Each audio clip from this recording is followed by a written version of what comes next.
Hey everybody, Michael Fabiano here from Sports Illustrated Fantasy. After a very bizarre week 9, there are several things that you need to know heading into week 10. So, here are my Fabs 5 trends that you need to know. At number 5, well, the Chargers tight ends, we've heard of backfield committees, right? But now the Chargers have a tight end committee, at least of sorts. In week 9, Jared Cook, Donald Parham, and Steven Anderson all played at least 27 snaps and were all targeted at least 2 times. They all scored 10 fantasy points in the game, but that's not going to be a regular occurrence. Now, I think Cook is still probably the most attractive of this trio, but none of them should be considered regular fantasy starters. At number 4, Rashad Bateman. Hey, he played nearly 85% of the offensive snaps and was targeted 5 times in the Ravens' win over the Vikings last week. 40 of his 65 snaps resulted in a pass play. And when you consider that the Ravens have thrown the ball 53.8% of the time this year compared to 44.1% last year, well, suddenly the Ravens are throwing the ball more, and Rashad Bateman needs to be added as a potential matchup-based starter. At number 3, it's Jordan Howard. Yeah, we thought Boston Scott was going to be the guy.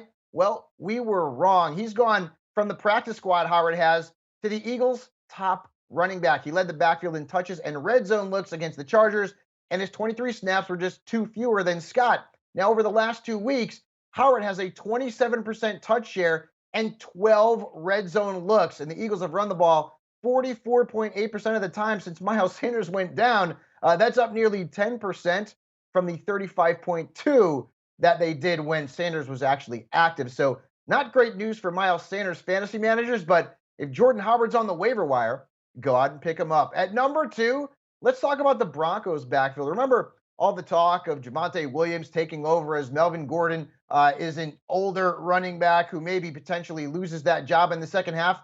It's not going to happen. You can absolutely toss that out the window. The two continue to share snaps and touches, but Gordon has been the better of the two backs from a fantasy perspective. In fact, he's averaged nearly 15 fantasy points over his last 4 games, and PFF projects the Broncos backs to have the second easiest schedule for the rest of the season. So suddenly Melvin Gordon remains a very solid flex starter. And if you're looking to trade for a running back on the cheap, Gordon might be a good target. At number 1, let's talk about the Saints backfield. Now, Alvin Kamara's usage has declined since the Saints traded for Mark Ingram. In his first 6 games, Kamara averaged more than 23 touches and had a near 50% touch share. All right. In that time, he averaged over 20 fantasy points a game. Now, in the last 2 games with Ingram in the mix, Kamara has averaged 19.5 touches with a 37% touch share. That's a decline of 3.5 touches and 13% in terms of the touches. And the good news is that he's still being used in the red zone, but Kamara will have to do more with less moving forward in that Saints backfield. And those were your Fabs 5 trends that you need to know from week 9. Of course, for all the best fantasy football information on the web, check out si.com/fantasy.